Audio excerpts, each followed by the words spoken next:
South India shopping mall the wedding మంత్ర సరికొత్త wedding collection south India shopping mall.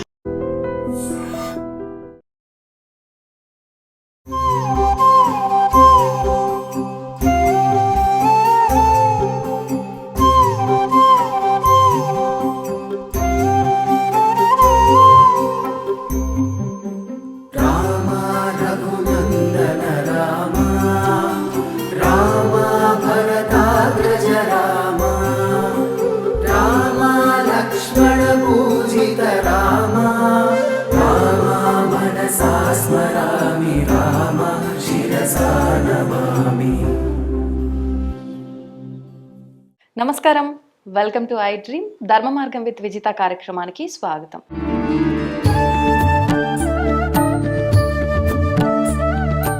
ప్రస్తుతం మనతో పాటు ఉన్నారు కామాఖ్య అమృత శోధన సంస్థ వ్యవస్థాపకురాలు శ్రీ విద్యా ఉపాసకులు వేరుశ్యామ అమ్మ మనతో పాటు ఉన్నారు. ఇప్పుడు అమ్మతో మాట్లాడి మరిన్ని విషయాలు తెలుసుకుందాం. మనకు ఎన్నెన్నో సందేహాలు ఉంటూ ఉంటాయి. ఆ సందేహాలన్నింటినీ కూడా నివృత్తి చేసుకునే ప్రయత్నం చేద్దాం. అమ్మ నమస్తే. ఈ ఆషాఢ మాసం అనేది మరికొద్ది రోజుల్లోనే రాబోతోంది. ఆషాఢ మాసం అనగానే మనకు గుర్తొచ్చేది బోనాలు, ఇంకా మనకి వారాహి అమ్మవారి నవరాత్రులు, గుప్త నవరాత్రులు అని చెప్పంటూ ఉంటారు. పాడ్యమి నుంచి మొదలవుతాయి.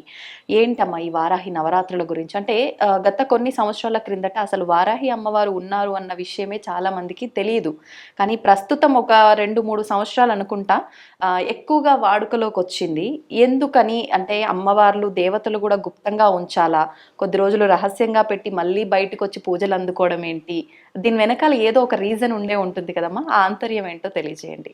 మామూలుగా శ్రీ విద్య ఉపాసన అన్నది చాలా ఏంటి అంటే కొంతమందే నేర్చుకోవాలి అని చెప్పారు.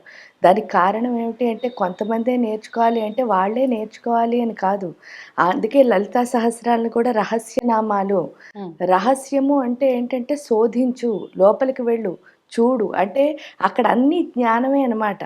ఆ జ్ఞానం అని మనకి తెలియాలి అంటే ఏం చేయాలి? అది గుప్తం అంటే దాయమని కాదు, అందరికీ తెలియకుండా దాయడం కాదు.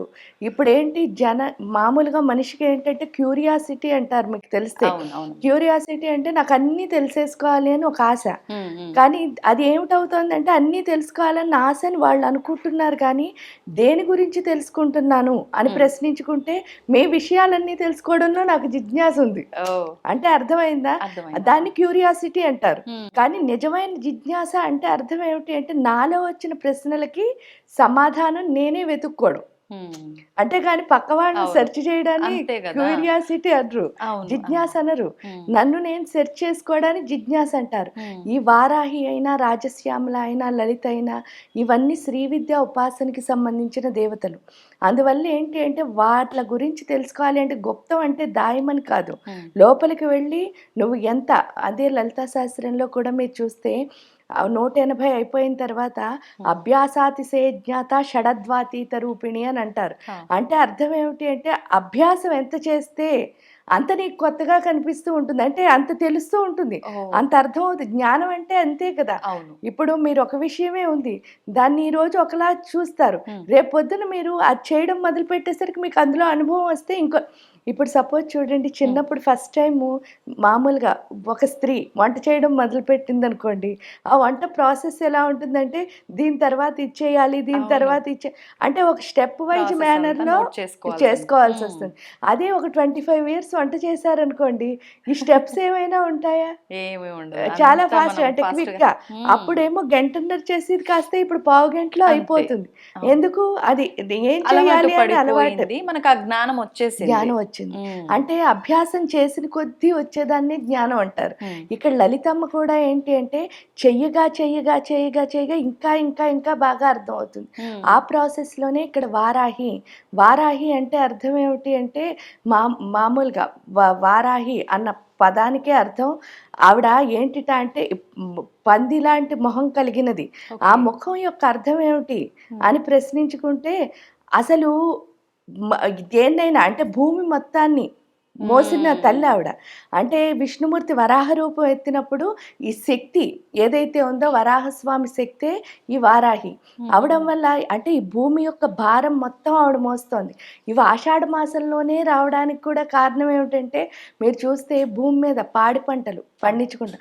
రైతు అప్పుడే భూమిలో ఇవన్నీ వేస్తారు. అంటే మొలకలు వేసి విత్తనాలు, ఎందుకంటే ఆ టైము కరెక్ట్‌గా. అంటే ఆ టైంలో అందుకే ఆవిడ చేతిలో ఒకటి నాగలి ఉంటుంది. ఆ నాగలి హలము అంటే అర్థం ఏమిటి అంటే ఆ దున్నడం. అంటే ఈ భూమి మొత్తాన్ని ఈవిడ ఏం చేస్తోంది? వ్యవసాయం. ఆ వ్యవసాయం అంటే కూడా మళ్ళీ ఏంటంటే మన లోపల చాలా అక్కర్లేని కలుపు మొక్కలు బోళ్ళుంటాయి. ఆ కలుపు మొక్కలన్నిటినీ ఏం చేస్తుంది? ఈవిడ ఏరిపారేస్తుంది. అందుకని దాన్ని గుప్త నవరాత్రులు అని చెప్పడానికి. అంటే మన లోపల ఉన్న కలుపు మొక్కలన్నిటినీ తీసేసి ఈ పంటని, అందుకే లలితా సహస్రంలో కూడా ఒక నామం ఉంటుంది, మహాపద్మాటవి సంస్థ కదంబవన వాసిని. మహాపద్మాటవి అంటే ఏంటంటే 7 మహాపద్మాలు ఉన్నాయట. ఈ పద్మాలు కనుక ఓపెన్ అయ్యి ఉంటే మనకంటే మన దగ్గర ఎన్ని స్ట్రెంగ్త్లు ఉన్నాయో మనకి తెలుస్తుంది. అవే మొగ్గల్లా ముడుచుకుపోవడానికి కూడా కారణం ఏంటంటే మనం పుట్టినప్పుడు అవి ఓపెన్గానే పుడతాం.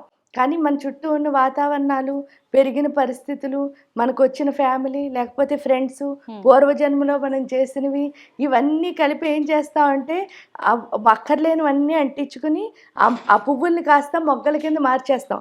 ఎందుకంటే మూసుకుపోతున్నాం. చుట్టూ ఏం చేస్తాం? చిన్న చిన్న మొక్కలన్నిటినీ పెట్టేసుకుంటున్నాం. ఆ మొక్కలు వచ్చేసరికి పువ్వు ఇలా విచ్చుకోవడానికి అవకాశం లేక అది బడ్లా అయిపోతుంది మొగ్గలాగా. ఎప్పుడైతే మొగ్గలా అయిపోయిందో మనకేంటి అంటే పూర్తిగా మన దగ్గర ఉన్న స్ట్రెంగ్త్లన్నీ మనమే ఏం చేస్తున్నాం? వీక్నెస్ మార్చుకుంటున్నాం. అలాంటి వీక్నెస్లు ఉన్న స్థితిలో ఈవిడ శక్తి. అందుకే విశుక్ర ప్రాణహరణ వారాహి వీర్యనందిత. విశుక్రము అంటే ఏంటి? శుక్రము లేకపోవడం. శుక్రం అంటే ఏంటి అంటే మన స్ట్రెంగ్త్. అంటే తండ్రి యొక్క వీర్యంతోనే మనకి శక్తి అన్నది వస్తుంది. ఇక్కడ విశుక్రము అంటే ఆ శక్తి లేకపోవడం. ఈవిడ ఏం చేస్తుంది? ఆ శక్తి లేని తనాన్ని ఏం చేసిందిట? తీసేసి ప్రాణహరణ. అప్పుడు మనకి ఏమొస్తున్నట్టు? ఆటోమేటిక్ గా మనకి ఎనర్జీ వచ్చేస్తుంది. అంటే ఆ శక్తినిచ్చే తల్లే ఈ వారాహి. అమ్మ, మరి అంత శక్తినిచ్చే తల్లిని అందరూ పూజించడానికి వీల్లేదు. ఉపాసనా పరులు ఎవరైతే ఉన్నారో వాళ్ళు మాత్రమే పూజించాలి. అమ్మవారిని గుప్తంగా అంటే అర్ధరాత్రులు మాత్రమే పూజించాలి ఈ నవరాత్రుల్లో కూడా ప్రత్యేకించి.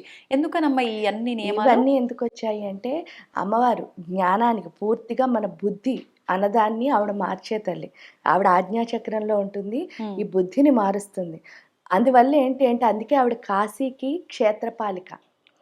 వారాహి పొగలు క్షేత్రపాలకుడి కింద కాలభైరవుడు ఉంటే రాత్రి ఈవిడ మొత్తం కాశీ క్షేత్రాన్ని కాపాడుతుంది. అందుకని రాత్రి ఉపాసన చేయమంటారు. ఎందువల్ల అంటే ఆవిడ మెళుకుగా సంచరిస్తూ ఉన్న టైంలో చేస్తే ఆ శక్తి ఇంకొంచెం ఎక్కువ వస్తుంది కాబట్టి రాత్రి చేయమని చెప్పడానికి రీజన్ అది. కానీ చాలా మంది ఏమంటారు అంటే మనం సాధారణంగా చూస్తుంటాము క్షుద్ర పూజలు, తాంత్రిక పూజలు లాంటివే రాత్రి సమయంలో ఎవరికి తెలియకుండా చేస్తారు. కాబట్టి వారాహి అమ్మవారి పూజలు ఈ సమయంలో చేస్తున్నారు అనగానే ఇంకా ఈ అమ్మవారిని అందరూ పూజించొద్దు, ఇది తాంత్రిక విధానము, ఈ రకంగా ఒక పోకడలోకి వచ్చేసారమ్మా. అంతే కదా? అంతే. కానీ తంత్ర అంటే కూడా తప్పు కాదు అసలు అర్థం. అవునా? తంత్ర అన్న పదానికి అర్థం ఏమిటి అంటే తంత్ర అంటే టెక్నిక్ అని అర్థం.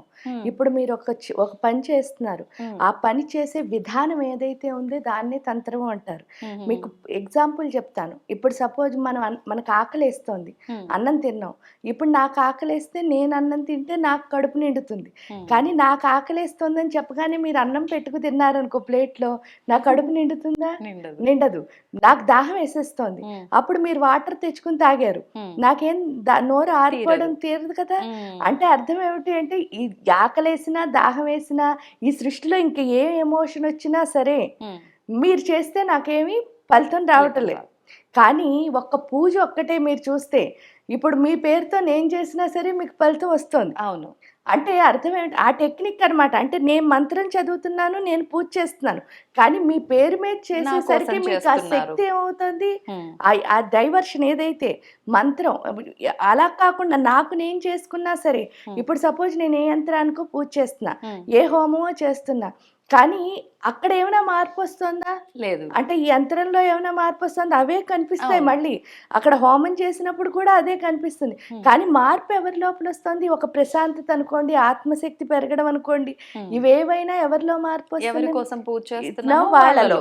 నా కోసం చేస్తే నాలో వస్తుంది, మీకోసం చేస్తే మీలో వస్తుంది. ఆ టెక్నిక్ ఏదైతే ఉందో దాన్నే తంత్రము అని పిలుస్తారు. ఓకే. అంతే తప్ప తంత్ర అంటే బ్యాడ్ వర్డ్ కాదు. అదొక పెద్ద శాస్త్రం. అంటే వేదం ఎలా ఉందో తంత్రశాస్త్రం కూడా అలాగే ఉంది. ఈ ఏంటంటే కొన్ని వేదంలో ఉన్న ఆచారాలు అవి చేయలేని వాళ్ళు ఎవరైతే ఉంటారో వాళ్ళు దీన్ని ఫాలో అవుతారు. కాకపోతే ఇవన్నీ కూడా మళ్ళీ ఎలా ఉంటాయంటే మనం పూర్వజన్మలో చేసిన సాధనలు బట్టి. రియల్‌గా చెప్పాలి అంటే శ్రీ విద్యా ఉపాసన మొత్తం తంత్రశాస్త్రమే. ఎందువల్ల మీరు యంత్రానికి పూజ చేస్తున్నారు. ఆ యంత్రానికి ఏం మార్పు రావటంలే. మార్పంతా వస్తున్నది మీ లోపలే. అంటే అర్థం ఏమిటి అంటే ఇక్కడ మంత్రం చదువుతూ అక్కడ యంత్రం మీద మీరు పువ్వులు పెడుతూ ఉంటే మార్పు ఎక్కడొస్తోంది అంటే మీ లోపల మీ సూక్ష్మదేహంలో మార్పు వస్తుంది. ఈవెన్ మంత్రం చదివినా సరే మీరు జపం చేస్తూ ఉంటున్నారు. మార్పు ఎక్కడొస్తోంది? ఆ సూక్ష్మదేహంలోనే ఆ దేవత యొక్క ఆకారం ఏర్పడుతోంది. అంటే అర్థం ఏమిటి అని అంటే దాన్ని ఆ టెక్నిక్ ఏదైతే వాళ్ళు పెట్టారో ఆ టెక్నిక్‌నే ఎందుకంటే మిగతాది ఏదైనా సరే ఇప్పుడు ఎగ్జాంపుల్సే దాహం వేస్తే నేనే తాగాలి. అవును. కానీ మీకు దాహం వేస్తే మీకు బాగోకపోతే నేను చేస్తే మీకు వర్క్ అవుతోంది కదా! అవును. అమ్మ ఇప్పుడు మీరన్నట్టుగా ఎవరికి ఆకలేస్తే వాళ్ళే భోజనం తింటే వాళ్ళ కడుపు నిండుతుంది అని చెప్పి. వాస్తవం అది. కానీ పూజ విషయానికొచ్చేసరికి నా తరఫున మీరు పూజ చేసినా, నాకు సంబంధమే లేకున్నా నేనక్కడ పార్టిసిపేట్ చేయకపోయినా, మీరు చేసే దాని వల్ల ఆ ఫలితం నాకుంటుంది. ఎంతవరకు ఉంటుందమ్మా ఆ ఫలితం? అంటే నేను స్వతహాగా చేసుకున్నంత ఫలితం మీరు నా తరఫున చేస్తే ఉంటుందా? ఎప్పుడైనా మన సొంతంగా చేసుకున్న దానికి ఎందుకు అంటే సాధన అని అందుకే అంటారు. నిజంగా మనలో మార్పు రావాలంటే మనమే చేయాలి. కానీ కామ్యార్థం చూడండి ఇప్పుడు నాకేదో బాలేదు అది చిన్న విషయం. అవును. ఎందుకంటే నేను మారడం అన్నది చాలా పెద్ద విషయం. నాకు ఈ పని అవ్వాలి చిన్నగా. అప్పుడు ఏంటి అంటే ఉపాసకులతోనో లేకపోతే ఎవరైనా మీకు తెలిసిన పురోహితులతోనో చేయించుకోవడము అన్నది మీ యొక్క అంటే నాకు ఇది అయిపోవాలి వెంటనే. దానికి తోడు మానవుడు ఈ భూమి మీద ఉన్నంత కాలం కామిగాక మోక్షగామిగాడు. ఎందుకు అంటే మోక్షం కావాలని కోరుకోవడం కూడా కోరికే. అది అర్థమైందా? అంటే నాకున్న కోరిక ఎంత? ఇప్పుడు సపోజ్ చూడండి స్వార్థంతో కొన్ని కోరికలు ఎలా ఉంటాయంటే ధర్మంగా అంటే చూడండి నా పిల్లలు బాగోవాలి, నేను బాగోవాలి, నా ఫ్యామిలీ ఇదంతా ఏంటంటే స్వార్థపూరితమే. అలా కాకుండా ప్రపంచం బాగోవాలి అనుకోవడం కోరికే అది కూడా. కానీ కొంచెం పెద్దది అందరూ బాగుంటారు కదా దానివల్ల. సో ఇక్కడ ఏంటి అంటే ఆ మార్పు వస్తుంది. భూమి మీద ఉన్నంత వరకు మాత్రం కోరిక అన్నది తప్పదు. ఎందువల్ల అంటే ఈ భూమికి ఇక్కడ కోరిక లేకపోతే మనం అసలు నుంచోలేం. అంటే ఏదో ఒకటి అంటే నాకు మోక్షం కావాలనుకోవడం లేకపోతే ఈ ప్రపంచాన్ని ఏదో ఒకటి చెయ్యాలనుకోవడం ఏదైనా కోరికే. దానికి తోడు ఇంకొకటి కూడా అంటారు ఏంటి అంటే ఒక ఉపాసకుడు అంటే అసలు భూమి మీద ఉపాసకులు ఎందుకు ఉండాలి? మన భారతదేశానికి ఉన్న గొప్పతనం ఏమిటి అంటే ఈ విద్యే. ఆ విద్యా ఉపాసన ఎందువల్ల అంటే ఆ ఉపాసన బలం వల్లే ఇప్పటికి కూడా అంటే ఈ భూమి మీద ఎంత అందంగా మనం అంటే చేయగలుగుతున్నాము. అంటే చూడండి సపోజ్ మిగతా దేశాలన్నిటికంటే ఈ దేశం గురువు ఎందుకు అంటే ఇక్కడున్న జ్ఞానమే. ఆ జ్ఞానం ఏమిటి అని అంటే మన పూర్వం ఉన్న ఋషులు మునులు మనకిచ్చిన ఈ విద్య వాళ్ళు చేసిన మంత్రబలమే ఇక్కడ మనని ఇప్పటికి కూడా ఇంకా ఎలా ఉన్నామంటే నడిపిస్తోంది. మనది వేదభూమి కర్మభూమి. ఆ భూమి అవడం వల్లే ఇక్కడ మనని నడిపిస్తోంది. ఆ నడిపిస్తున్న మంత్రాన్ని ఇప్పుడు ఏంటి అంటే మీ నాన్నగారు మీకు ఒక ఆస్తి ఇచ్చారు. కానీ మీరు ఏమీ చేయకుండా ఆ ఆస్తిని ఎంజాయ్ చేద్దాం అనుకున్నారు సపోజ్. అది ఎన్ని రోజులు ఎంజాయ్ చేస్తారు చెప్పండి? మీ నాన్నగారు ఎంత ఇచ్చినా సరే అవును కొంతకాలం మాత్రం. ఎందుకంటే శాశ్వతం ఎందుకు కాదు అంటే అది మీరు కష్టపడలే కాబట్టి మీకు చాలా ఈజీ. అది విలువ తెలియదు. అవి ఈజీ అవడం వల్ల ఏమవుతుంది మీరు చాలా ఈజీగా ఖర్చు పెట్టేయగలుగుతారు. దానికి పెద్ద ఎగ్జాంపుల్స్ కూడా అక్కర్లేదు. చిన్నప్పుడు మనం పిక్నిక్ వెళ్ళిన దానికి నాన్న ఇచ్చిన డబ్బులతో మనం సంపాదించిన తర్వాత మనం ఏదో ఒక పని చేసిన దానికి అంటే మనం ఖర్చు పెట్టినప్పుడు ఈ రెండు ఖర్చులకి చాలా తెలుస్తుంది. ఆ తృప్తి వేరుగా ఉంటుంది.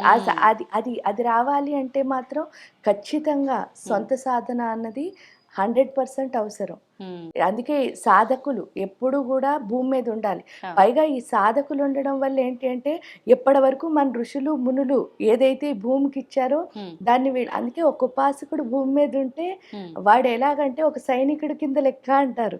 ఎందుకు అంటే మీ సరిహద్దుల్లో ఉండి సైనికులు ఎలా కాపాడుతాడో ఉపాసకుడు ఎక్కడున్నా సరే మొత్తం అన్ని దేశాలని కాపాడుతాడు. అవును. అంటే ధర్మం కోసం వాళ్ళ పోరాటం వాళ్ళు చేస్తూ ఉంటారు. మనకు అందరినీ అంటే ఎన్నో ప్రకృతి విపత్తులు జరుగుతూ ఉంటాయి. కొన్ని సందర్భాల్లో వాటి కోసం వాళ్ళు తపన పడుతూనే ఉంటారు. ఏదో ఒకటి చేస్తూనే ఉంటారు. మనం ఇవన్నీ వింటూనే ఉంటాం కదమ్మా. అమ్మ, నాకు ఒకటి అడగాలనిపించింది. ఎట్లా ఉపాసకులు వీళ్ళ గురించి మాట్లాడుతున్నాం కాబట్టి, ప్రత్యేకించి ఎంతో మంది ఉపాసకులు ఉంటారు. కానీ శ్రీ విద్యా ఉపాసకులు అనేసరికి నేను చూసినంత వరకు వాళ్ళలో ఆ నిదానం కానియండి, ఆ మాట్లాడే ప్రతి విషయంలో కానియండి, వాళ్ళ ప్రతి కదలికలో కానియండి, ఆ నిదానము, ఆ నెమ్మది అదంతా కూడా స్పష్టంగా అర్థమైపోతుంది. అది ఆటోమేటిక్గా అలా వచ్చేస్తుందా అమ్మ? ఎందుకంటే అమ్మవారిని మరాళి మందగమన అని పిలుస్తారు. ఆ, ఆ నామం చాలా అందంగా ఉంటుంది మీరు చూస్తే. ఆ, మరాళి అంటే మందగమన అంటే ఏంటంటే చాలా నెమ్మదిగా, అంటే చాలా నెమ్మదిగా నడుస్తుంది, అంటే వయ్యారంగా. ఆహా, ఆ వయ్యారం నెమ్మది అంటే అర్థం ఏమిటి అంటే ఆవిడ స్టైల్గా నడుస్తుందని కాదు. లోపల ఏంటంటే బోల్డంత సంసారం ఏంటి, అవును. మనకు వచ్చే ఆలోచనలతోనే మనం చాలా దెబ్బలాడుకుంటాం, యుద్ధాలే జరిగిపోతాయి లోపల. అంటే పక్క వాళ్ళతో యుద్ధం చేయక్కర్లే, అవును. మన మనలో లోపల మనమే. జరిగే యుద్ధమే చాలా పెద్దది. వాస్తవం. ఇలాంటి యుద్ధం ఏదైతే ఉందో, మందగమన అంటే హంస అని అర్థం. ఉమ్, హంసకు ఒక లక్షణం ఉంటుందిట. ఉమ్, ఆ లక్షణం ఏమిటి అంటే సముద్రం మీద వదిలేసినా సరే, నార్మల్గా ఎవరైనా సరే, మన ఇప్పుడు సముద్రంలో స్నానం చేయడానికి వెళ్ళాం, ఆ, వెళ్తే ఆ అల రాగానే మనం ముందుకో వెనక్కో వచ్చేస్తాం. ఊగుతాం, అంటే వెళ్ళిపోవడం. కానీ ఇక్కడ హంసకి ఒక్కదానికే, అంటే జీవుల్లో హంసకు ఒక్కదానికే ఉన్న స్పెషల్ క్వాలిటీ ఏమిటి ఆ వేవ్ మీద దాన్ని పెట్టినా సరే వేవ్ కదలాలి తప్ప హంస కదలదుట. అంటే ఓ, అంత బ్యాలెన్స్. దానికి అదేమైనా వరమా అమ్మ? అంటే దానిలో ఉన్న బ్యాలెన్స్ అలాంటిది. అసలు ఓకే. ఇంబ్యాలెన్స్ లేదనమాట. ఆ, ఎవరికైతే ఇంబ్యాలెన్స్ ఆఫ్ ఎమోషన్స్ ఉంటాయో వాళ్ళంతే నిశ్చలంగా ఉంటారు. అది ఉమ్, ఇస్తుంది అని అర్థం. ఎప్పుడైతే శ్రీ ఓకే, విద్యా ఉపాసకులు అంటే అర్థం ఏమిటి అంటే వాళ్ళు ఆల్రెడీ అమ్మతోనే ఉంటారు కాబట్టి, ఉమ్, ఆ అమ్మ తత్వం ఎప్పుడైతే లోపలికి వచ్చిందో ఈ మరాళిగా అంటే ఈ బిజినెస్ అంతా ఆగిపోతుంది. ఆ ఓకే. వ్యవసాయం ఏంటంటే మనతో మనమే పోట్లాడుకుని వ్యవసాయం అంతా ఆగిపోయి ఉమ్, ఇంక విశ్లేషణ అన్నది ఉండదు. ఆ, నార్మల్గా ఏంటంటే శ్రీ విద్యా ఉపాసకులకి ఫస్ట్ చెప్పే కొన్ని రూల్స్‌లో ఫస్ట్‌లో చెప్పే రూల్స్‌లో ఒకటి ఉంటుంది. ఏంటంటే విశ్లేషణారహిత జీవితం ఇది శ్రీ విద్యా సాధనం అని. ఉమ్, విశ్లేషణారహిత జీవితం అంటే అర్థం ఏమిటి అంటే దేన్ని విశ్లేషించకూడదు. ఆ, నీకెలా వచ్చిందో అలా యాక్సెప్ట్ చేయాలి. ఉమ్, ఉమ్, అది నచ్చొచ్చు, నచ్చకపోవచ్చు. అంటే ఇది ఇలా ఎందుకుంది, ఆ! ఇది నాకొద్దు, ఆ టైప్ లో ఆ టైప్‌లో ఉండకూడదు. ఉండకూడదు. అంటే ఇప్పుడు ఇవన్నీ టీచర్సే. ఉమ్, నా దగ్గరికి ఎవరొచ్చినా నా టీచరే, నా గురువే. నా గురువు అయినప్పుడు ఆ గురువు ఎలా వచ్చినా నేను యాక్సెప్ట్ చేయాలి కదా! అవును.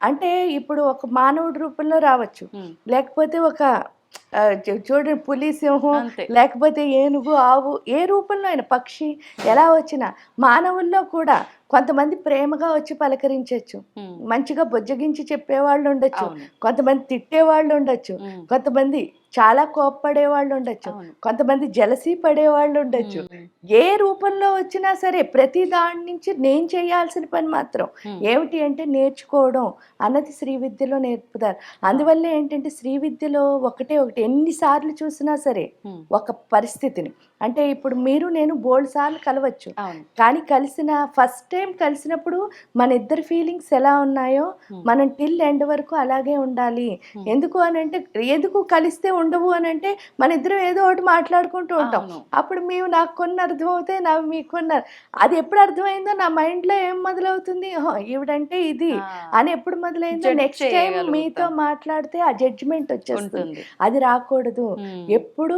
ఫస్ట్ టైం మిమ్మల్ని అమ్మలా చూసినప్పుడు చివరి, అంటే మన చివరి వరకు మనం ఎప్పుడు అమ్మలాగే ఉండాలి తప్ప ఇంకోటి మన మధ్యలో రాకూడదు. అంటే దానికి ఏకైక సాధనం శ్రీ విద్య.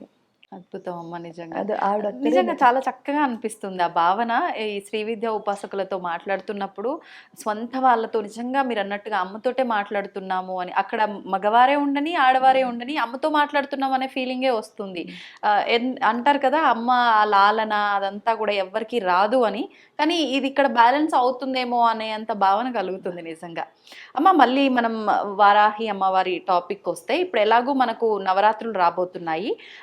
దశమహావిద్యలలో ఒకరే వారాహి అమ్మవారా, లేదు అని అంటే సపరేట్ గానా? ఈ వారాహి అమ్మవారిని మనం ఈ గుప్త నవరాత్రుల్లో ఏ రకంగా ఆరాధించాలి? ఇందాక మీరు అన్నారు మనకు ఒక ధైర్యం, ఒక శక్తి రావాలి అని అంటే అమ్మవారిని మనం ఆరాధించాలి, మనలో ఉన్న ఆ దుర్గుణాలు బయటికి తీసేసేది వారాహి అమ్మ. ఇంకా ఎటువంటి వాటికి మనం ప్రత్యేకించి, అంటే పలానా ఒక సమస్యతో వీళ్ళు బాధపడుతున్నారు అని అంటే దానికి మనం వారాహి అమ్మవారిని కనుక ఆరాధిస్తే బాగుంటుంది. అది ప్రత్యేకించి అమ్మవారి నవరాత్రులు ఎలాగో వస్తున్నాయి కాబట్టి అప్పుడు ఎలా ఎలా ఆరాధించవచ్చు అంటారు? వారాహి అంటే కిరిచక్ర రథారూఢ దండనాథ పురస్కృత. ఈ కిరిచక్రము అంటే అర్థం ఏమిటి అంటే మన ఈ ఆజ్ఞాచక్రం సహస్రార ఏదైతే ఉందో, ఎందుకంటే థాట్స్ అన్నవి ఎక్కడి నుంచి వస్తున్నాయి అంటే ఈ 2 చక్రాల్లోనే ఉంటాయి ఆలోచనలు. ఈ దండనాథుడు అంటే అర్థం ఏమిటి అంటే చాలా మంది రాక్షసులు ఎక్కడున్నారు, ఈ లోపలే. మనకు వచ్చే ఆలోచనే రాక్షసుడు. అంటే ఈ చెడ్డ ఆలోచనలు తీసేసి మంచి ఆలోచన ఎవరైతే ఇస్తారో అదే వారాహి. ఎందుకు అంటే మనకి బుద్ధి ఫస్ట్ పనిచేయకపోతే ఏంటి అంటే మానవుల్లో దృష్టి లోపం ఉంటుంది. ఆ దృష్టిలోపం అంటే ఏంటంటే ప్రతి దాన్ని కూడా ఏమనుకుంటాం అంటే నేనేమనుకుంటే అదే వాళ్ళు అని మనకి ఒక ఐడియా వచ్చేసి ప్రతి దానికి అలా చేయడం వల్ల సిచ్యువేషన్ ని మనం ఎంజాయ్ చేయలేం. అంటే ఏ సిచ్యువేషన్ ని ఎంజాయ్ ఎందుకు చేయలేమంటే వాళ్ళే ఇప్పుడు నేను మిమ్మల్ని ఒకలా అనుకున్నాను అనుకోండి, మీరు నాతో ఎంత ప్రేమగా బిహేవ్ చేసినా నేను అనుకున్నదే నాకు కనిపిస్తుంది తప్ప ఈ ప్రేమ అసలు కనిపించదు. ఎందువల్ల అంటే నేను ఆల్రెడీ అనేసుకున్నాను కాబట్టి. ఇక్కడ వారాహి ఏం చేస్తుందంటే మనలో ఉన్న కన్ఫ్యూజన్ ఏదైతే ఉందో ఆ థాట్ కన్ఫ్యూజన్ అన్నది తీసేస్తుంది. ఎప్పుడైతే తీసేసిందో మనకు ఒక క్లారిటీ అన్నది లైఫ్ లో వస్తుంది. అప్పుడు ఏం అర్థమవుతుంది అంటే వన్నెస్. అసలు ఇది ఇక్కడ ఇది 2 లేవు, ఇదంతా ఒక్కటే. ఎప్పుడైతే ఒక్కటని అర్థమైందో అప్పుడు నన్ను నేను జడ్జ్ చేసుకోను, నా గురించి నేను తప్పుగా అనుకోను, నా గురించి నేను అంటే ప్రేమే కదా నన్ను నేను ఎప్పుడైతే ఆ యాక్సెప్టెన్స్ అన్నది వచ్చిందో ఇంకా తర్వాత నుంచి మనం ఏం చేసినా సరే. ఎందువల్ల అంటే వారాహి అంటేనే మనలో ఉన్న ఆలోచన అన్నదాన్ని మారుస్తుంది, అంటే బుద్ధిని మార్చేస్తుంది. ఆ బుద్ధి ఎప్పుడైతే మారిందో మనం అనుకున్నవన్నీ చాలా గొప్పగా ఉంటాయి. ఎందువల్ల మన బుద్ధి మారితే చాలు. బిగ్ థాట్ అంటారు, అంటే థింక్ బిగ్ అంటారు చూసారా. ఆ థింక్ బిగ్ అన్నది మీకు ఎప్పుడైతే పెద్ద పెద్ద ఆలోచనలు మీ మెదడులో వచ్చాయో మీ వల్ల ప్రపంచానికి శాంతి అందుకే ఆవిడ మీరు మళ్ళీ అడిగారు దశమహావిద్యల్లో ఈవిడ ఒక్కరా అని. కానీ ఈవిడ శ్రీ విద్యా ఉపాసనలో వస్తారు. దశమహావిద్యల్లో బగళాముఖి ఎనర్జీ ఈవిడది ఇంచుమించు ఒక్కటే, కానీ బగళాముఖి ఈవిడ అంటే ఆవిడకి బగాళాముఖి అని పెట్టారు, ఈవిడికి ఇది పెట్టారు. ఆ 2 ఒక్కటే నిజం చెప్తే శక్తులు ఒక్కటే, పేరు వేరు. బట్ శ్రీ విద్యా ఉపాసనలోనే వారాహి అమ్మవారు వస్తారు. దశమహావిద్యల్లో ఉందా అంటే అక్కడ బగళాముఖి కింద కొలుస్తాం. శ్రీ విద్యా ఉపాసనకు వచ్చేసరికి ఈవిని వారాహి అని మనం పిలుస్తాం. ఏదైనా కూడా 2 ఒక శక్తి. అమ్మ ఏంటి అంటే కాలస్వరూపిణి, అందుకనే ఆజ్ఞాచక్రంలో ఉంటుంది. కాలస్వరూపిణి అయ్యుండి మన ఏంటి అంటే వర్తమాన కాలంలో అంటే టైం విలువ నార్మల్గా ఏంటంటే మనిషి ఎందుకు వెనక్కి వెళ్తాడు అంటే టైం విలువ తెలియక. టైం విలువ ఎందుకు లేదండి, నాకు బోల్డ్ అంత విలువ ఉంది అనుకుంటాం, కానీ మనం అయితే భూతకాలం లేదా భవిష్యత్ కాలం, ఆ 2 కాలాల్లో ఉండడం వల్ల ఏమవుతుంది అని అంటే వర్తమాన కాలాన్ని మనం మిస్ అయిపోతున్నాం. అంటే టుడే మనకి లేదు, టుడే ప్రస్తుతాన్ని మనం కోల్పోతున్నాం. ఎప్పుడు కోల్పోయా ఎంజాయ్మెంట్ లేదు. ఎందుకంటే మీరు ఇక్కడ కూర్చొని మన ఇద్దరం మాట్లాడుకుంటుంటే నేనేమో అయిపోయిన దాని గురించి ఆలోచించుకుంటా, లేకపోతే అమ్మో తర్వాత ఎలాగా అనుకున్నాను. ఈ 2 వల్ల నేను ఇక్కడ ఉన్నదాన్ని కాస్త ఏం చేస్తున్నాను, పాడు చేసేసుకుంటున్నాను. దానికి కారణం కూడా ఏం లేదు, మనందరం అమ్మ పొట్టలోంచి వస్తాం. చిన్న కథ ఇది, కాకపోతే మన జీవితంలో ఉన్న కథే. అందరం అమ్మ పొట్టలోంచి ఉన్నప్పుడు ఏమవుతుంది అంటే 9 నెలల కాలం ఇంత గుడ్డులా మొదలవుతున్నాం. పాప బాబో ఒక మోచేయంత అవుతే బయటకు పంపించేస్తున్నారు 9 నెలలు అయ్యాక. ఈ 9 నెలలు అయిన తర్వాత బయటకు వచ్చి లోపు మీరు చూస్తే లోపల ఉన్నప్పుడు మన ఏమంటారంటే అమ్మ తిన్నదంతా బిడ్డకు వెళుతుంది అంటారు. అమ్మ తిన్నదంతా బిడ్డకు వెళుతుంది అంటే గ్రహణ శక్తి, అంటే అమ్మ తిన్నదంతా తీసుకునే శక్తి బిడ్డకుంది. కానీ అది నిజమా అని మనం ప్రశ్నించుకున్నప్పుడు బయటికి రాగానే ఫస్ట్ గురువు ఎవరని చెప్పారు అంటే తల్లి. ఎందుకు అంటే మనకి పాలు తాగడం నేర్పిస్తుంది. మరి గ్రహణ శక్తి ఉన్నప్పుడు మనకి నేర్పించాల్సిన పని ఏమిటి, ఎవరైనా అది అమ్మాయినా ఎవరైనా అంటే మనకి లోపల తీసుకోవడం రాదు. కానీ నేను ఎలా గుడ్డులా ఉన్నదాన్ని పిల్లలా అయ్యాను అని ప్రశ్నించుకుంటే ఇక్కడ ఏమవుతుంది అంటే అమ్మకి బిడ్డకి ఒక మధ్యలో ఒక కనెక్షన్ ఉంది. ఆ కనెక్షన్ ఏదైతే ఉందో దాన్ని మాయ అని పిలుస్తారు. మాయ అంటే ఏంటి అంటే శివాశక్తి కలిసున్న స్వరూపం. అంటే అర్ధనారీశ్వర తత్వమే మాయ అంటే. ఎప్పుడైతే ఈ తల్లి తినదంతా ఈ అర్ధనారీశ్వర తత్వమే ఈ పిల్లకి పంపిస్తోంది. ఈ పంపించినప్పుడు బయటకు వచ్చాం, అదే ఫస్ట్ కట్ చేస్తారు. కట్ చేసేగానే మనం శివాశక్తుల్ని వదిలేసాం. ఎందుకంటే ఇక్కడ మనకి కొత్తగా ఫస్ట్ అమ్మ వచ్చింది, తర్వాత నాన్నగారు వచ్చారు, ఆ తర్వాత మనకంటే ముందు పుడితే అక్కలు చెల్లెళ్ళు అందరూ వచ్చారు. ఇంకా కాకుండా భూమి మీద అత్తలు మావయ్యలు బోల్డ్ మంది ఎన్ని బంధాలు చుట్టాలు వచ్చేసారు, ఫ్రెండ్స్ అన్నారు, అందరూ వచ్చేసారు. ఈ అందరినీ చూడడంలో మనం మర్చిపోయింది ఎవరిని అని ఒక్కసారి ఆలోచించుకుంటే మనకి ఎవరు హెల్ప్ చేశారో శివాశక్తులు, భగవంతుడిని. కానీ ఎంత బతుకుతాం ఫైనల్గా, ఎంతో బతికిన తర్వాత లాస్ట్కి ఎవరైనా పుట్టిన ప్రాణి గిట్టక తప్పదు. దాన్ని మనం యాక్సెప్ట్ చేయాల్సిన నిజం ఏంటి అంటే మరణమే. ఆ నిజంలో లాస్ట్లో చనిపోయిన తర్వాత కూడా మనం శ్మశానానికి వెళ్తే పోనీ పిల్లల్ని బాగా పెంచుకుంటాం, వీళ్ళు ఎవరైనా మనతో అక్కడ ఉంటారా? మనతున్న చుట్టాలని మనం తెచ్చుకున్నాం, వాళ్ళు ఎవరైనా మనతో ఉన్నారా? మన కజిన్స్ అన్నాం, ఫ్రెండ్స్ అన్నాం, ఎవరైనా ఉన్నారా? లేరు. అక్కడ కూడా మళ్ళీ ఒంటరి యానమే. ఆ ఒంటరి యానంలో మన కోసం మళ్ళీ అక్కడ వెయిట్ చేస్తూ ఇద్దరు ఉంటారు. వాళ్ళు ఎవరు అంటే కాళ్ళ రూపంలో ఈ శివాశక్తులే. అవునా? అంటే ఈ లోపల ఎవరు లేనప్పుడు వాళ్ళిద్దరూ ఉన్నారు, అక్కడ ఎవరు లేనప్పుడు వాళ్ళిద్దరూ ఉన్నారు, మధ్యలో వీళ్ళందరూ వచ్చేసరికి మనం ఏమిటి అసలు పూజ చేయడమే మనకి రెండోది. అంటే ఫస్ట్ ఎప్పుడు మనకు బోల్డని పనులు ఉంటాయి, లేకపోతే అకేషనల్ గా పూజలు ఉంటాయి. అంటే మనకి ఫస్ట్ ప్రిఫరెన్స్ ఏది ఉండాలి నిజం చెప్తే? భగవంతుడే. ఎందుకంటే నాకెవరూ లేనప్పుడు వాళ్ళే ఉన్నారు, అందరూ ఉన్నప్పుడే నేను ఇలా చేస్తున్నాను.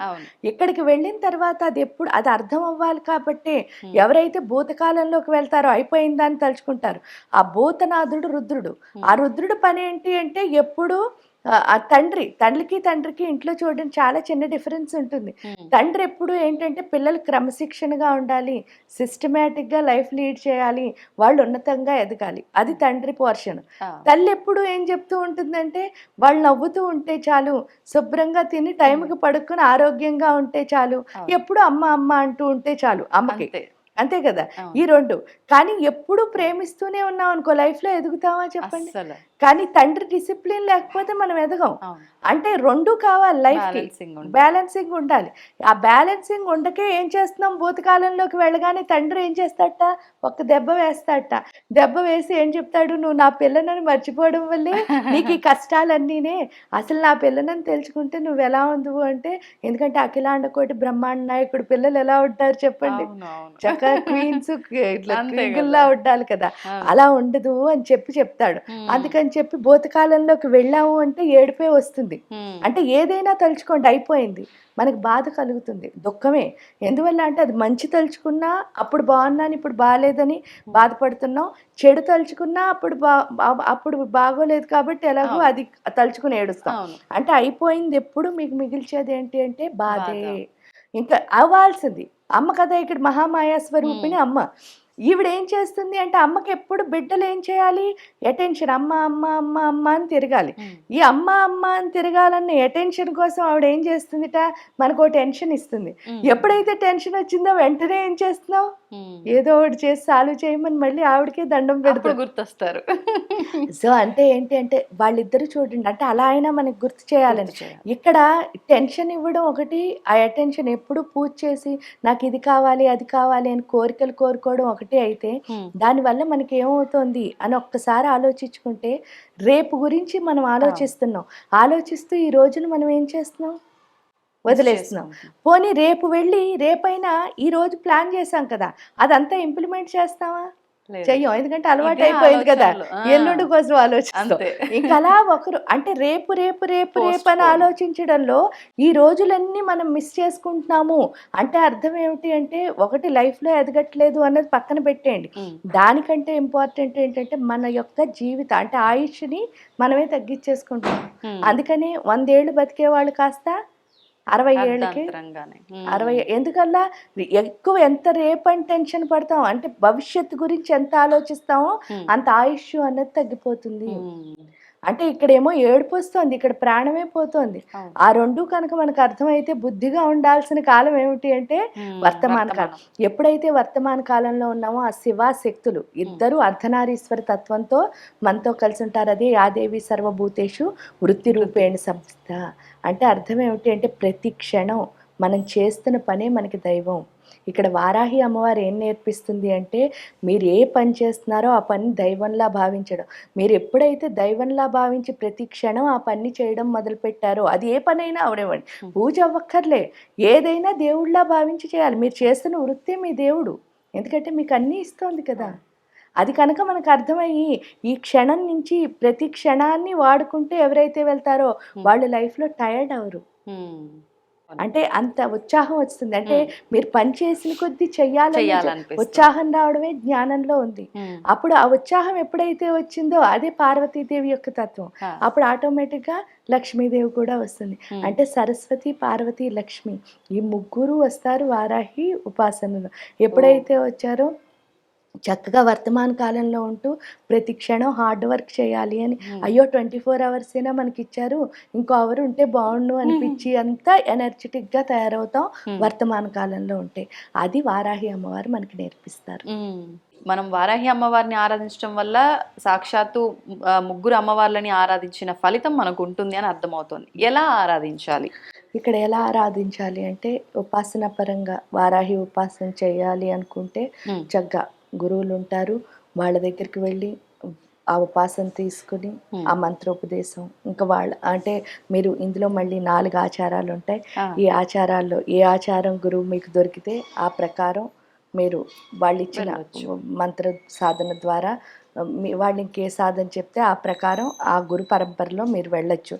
అలా కాదండి నేను చేయలేను అని అనుకున్నప్పుడు కవచం, సహస్రనామాలు, ఇలా అష్టోత్తరాలు అవి కూడా ఉంటాయి వారాహి అమ్మవారికి. అవి రోజు చేసుకోవచ్చు. అంటే వారాహి నవరాత్రుల్లోనే చేయాలి అని కాదు, నవరాత్రి ఆ టైం ఏంటి అంటే స్పెసిఫిక్గా వారాహి అమ్మవారి శక్తి అన్నది ఉంటుంది. ఎందుకు అంటే అది భూమి పంటలు పండే కాలం, అందులో ఒక ఋతువు నుంచి ఇంకో ఋతువుకు మారుతూ ఉంటాం. ఆ మారడం వల్ల ఏంటి అంటే ఆ టైంలో జలుబులు, జ్వరాలు ఇవన్నీ వస్తాయి. వారాహి అమ్మవారు స్పెసిఫిక్గా ఏంటి అంటే సప్త ధాతువుల్ని పరిరక్షిస్తుంది. ఈ మన లోపల ఉన్న 7 ధాతువుల్ని, ఈ 7 ధాతువులు ఎప్పుడైతే అంటే మీకు తెలుసు రక్తము, స్కిన్ను, ఎముకలు, మాంసము, ఆ మధ్య అంటే బోన్ మ్యారో, మేధస్సు, శుక్రము, వీటన్నిటిని ప్రొటెక్ట్ చేస్తుంది. 7టిని ఎప్పుడైతే రక్షణ ఇస్తుందో అంటే వాటి శక్తివంతం చేస్తుందో. ఎందుకంటే రక్తం చెడుగా ఉందనుకోండి, ఇప్పుడు మన లోపల ఉన్న రక్తమే చెడ్డగా ఉంటే ఏమవుతుంది అంటే హిమోగ్లోబిన్ తక్కువైంది, లేకపోతే అందులో ఏవో మంచి సెల్స్ లేవు ఇవన్నీ అంటారు కదా. ఎప్పుడైతే ఇంప్యూరిటీగా ఉందో రక్తం, మనలో కోరికలు అలా పుట్టగొడుగుల్లా పుట్టుకొచ్చేస్తాయి. అవి ఎప్పుడైతే పుట్టుకొచ్చాయో మనం శాంతిగా ఉండం, మన చుట్టూ ఉన్న ఎవరిని శాంతిగా ఉండడమో, దానివల్లే మనకు అనవసరమైన జబ్బులన్నీ వస్తాయి. అదే విధంగా ఎముకల్లో ఏంటి అంటే చాలా మొండితనం ఉంటుంది. ఎందుకంటే అవి చనిపోయిన తర్వాత కూడా కాలని పదార్థం ఏదైనా ఉంటే అదే. అంటే అర్థం ఏంటి, మన నిప్పుల్లో పెట్టి కాల్చినా సరే మన ఎముకలు కాలటం లేదు మీరు చూస్తే. అంత మొండి, ఆ మొండితనం ఏదైతే ఉందో దానివల్ల మనం ఎప్పుడు సుఖంగా ఉండలేము. ఎందుకంటే మనం ఉండం నేను అన్నదే నెగ్గాలి అని ప్రతిసారి అన్నాం అనుకోండి, చాలా మందిని మనం ఇబ్బంది పెడతాం. వాస్తవం. సో అంటే ఒక్కొక్క ధాతు ఏది బాగోపోయినా సరే దానివల్ల మనకి జబ్బులు రావడానికి కారణం అదే. ఏంటంటే మన బిహేవియరే మనకి జబ్బుల్ని తెస్తుంది. దాన్ని మార్చుకోవాలి అంటే వారాహి. ఎందుకంటే వారాహి ఉపాసనలోనే ఈ 7 ధాతువులలో ఉన్న ఇంప్యూరిటీ పోయి అవి మొత్తం స్ట్రెంగ్త్, అంటే అవి ఎలా ఉండాలో అంత ప్యూర్గా ఉంటాయి. ఎప్పుడైతే ప్యూర్గా ఉంటాయి, అందుకే అమ్మవారిని ఓజోవతి అని పిలుస్తారు. ఓజస్సు అంటే అర్థం ఏమిటి అంటే మామూలుగా కళ, అంటే కళ కాదు కాంతి అని అర్థం. అది ఏంటంటే మామూలుగా తేజస్సు అంటారు చూసారా, అలాంటిది కూడా కాదు, చాలా చాలా చాలా బ్రైట్గా అంత కాంతివంతమైన అంటే పూర్తి జ్ఞానంతో నిండిపోతుంది మొత్తం ఈ ఆజ్ఞా చక్రం అంతా. ఎప్పుడైతే జ్ఞానంతో ఉందో అప్పుడు అర్థమయ్యేది ఏంటి అంటే ఏ పుస్తకాలు చదివితే జ్ఞానం రాదు, మొత్తం పుస్తకం అంతా ఎక్కడుంది, లోపలే ఉంది. సాధన చేస్తే చాలు ఆటోమేటిక్గా వచ్చేస్తుంది. అది అక్కడ అర్థమవుతుంది. అమ్మ వారాహి అమ్మవారికి కంద దీపం కూడా విశేషం అని చెప్పి విన్నాను, వాస్తవమేనా? దీపాలు ఏ దీపం అయినా గొప్పదే. ఎందుకు అంటే అసలు వెలిగించడమే గొప్పది. ఆవిడ ఏంటంటే జ్ఞానాన్ని వెలిగిస్తోంది మన లోపల. అవును. అందువల్ల ఏంటి అంటే నిజమైన దీపం అంటే కందనే ఎందుకు పెడుతున్నారండి అంటారు చూడండి, అది ఈ ఆజ్ఞా చక్రానికి ప్రతీక. అందువల్ల ఏంటి అంటే ఆ గట్టితనం ఏదైతే ఉందో అది ఆజ్ఞా చక్రానికి వచ్చింది అనుకోండి, ఇప్పుడు చెప్పిన కాలం. రెండోది ఏంటి అంటే మనకి ఇందాక చెప్పాను బుద్ధి. ఈ భూమితో ఉన్న అంటే భూమి మీద ఉన్నంత వరకు చాలా మంది ఏంటి అంటే భూమితో సంబంధం అంటే వీళ్ళందరితో రిలేషన్లు పెట్టుకోవడం లేకపోతే కోరికలు పుట్టడం, ఇది కాదు. భూమితో సంబంధం అంటే నేర్చుకో, ఓర్పుగా ఉండు. ఈ ఓర్పు నేర్చుకునే శక్తి అది రావాలి మన దగ్గర. అది వస్తే చాలు అన్నిటినీ మనం దాటేయగలం. ఆ యాక్సెప్టెన్స్ అన్నది అది వారాహి ఇస్తుంది. ఇదంతా అయిన తర్వాత మనకి తిథినిచ్చలు అంటారు, అంటే తిథులు ఉంటాయి. అంటే పాడ్యమి, విద్య, తదియ, చవితి, పంచమి అని చెప్పేసి ఈ తిథుల్లో ఇవి మంచి తిథులు, ఇవి చెడ్డ తిథులు అని మనం డిసైడ్ అయిపోతాం. అసలు మంచి చెడు అని ఉంటుందా? మంచి పక్కనే చెడు, కష్టం పక్కనే సుఖం. అంటే మంచి చెడు అన్నది దేంట్లో కనిపిస్తోంది మీరు చూసింది భావన. ఇప్పుడు ఫస్ట్ ఆఫ్ ఆల్ ఒకటి ఈ దీపాన్ని నేను ముట్టుకోవాలనుకున్నాను, మీకు అది ఎలా అనిపిస్తుంది? చెడ్డగా అనిపిస్తుంది. కాలుతుంది ఏంటి, బుద్ధి లేదా, పట్టుకుంటోంది అని అనిపిస్తుంది. అప్పుడు మీరు వెంటనే ఏం చెప్తారు? అయ్యయ్యో ముట్టుకోకంటారు. ఇప్పుడు సపోజ్ చూడకుండా పోనీ అది వెళ్ళి దానిపైన పడుతోంది, అప్పుడు మీరు వెంటనే పరిగెట్టుకొచ్చారు. ఎందుకు ఆపుతున్నా? అది చూడడానికి చెడులా అనిపిస్తోంది, కానీ మంచా చెడా అని అన్నప్పుడు దీపం వెలిగించడం మంచిదే కదా. అంటే మంచి చెడు అనేది ఉండదు అక్కడ, పరిస్థితిని బట్టి మన ఆలోచన బట్టి అంతే. కాబట్టి ఫస్ట్ టైం వచ్చినప్పుడు అది చెడ్డగా అనిపించచ్చు, కానీ అది పూర్తి అయ్యేసరికి అది మంచి అవ్వచ్చు. తవ్వుతూనే శివలింగం సరే దాన్ని అట్లా కప్పేసేయండి, చూపించదండి. మూర్తి పూజ కాదు, సాక్షాత్ బ్రజేంద్ర నందన భగవాన్ ఉన్నారు మూర్తిలో. ఏమీ ఆశించకుండా ఆరాధించే వాళ్ళు కూడా ఉన్నారా ప్రభుజీ? నిజమైన భక్తి అంటే మనకు తెలియదు కాబట్టి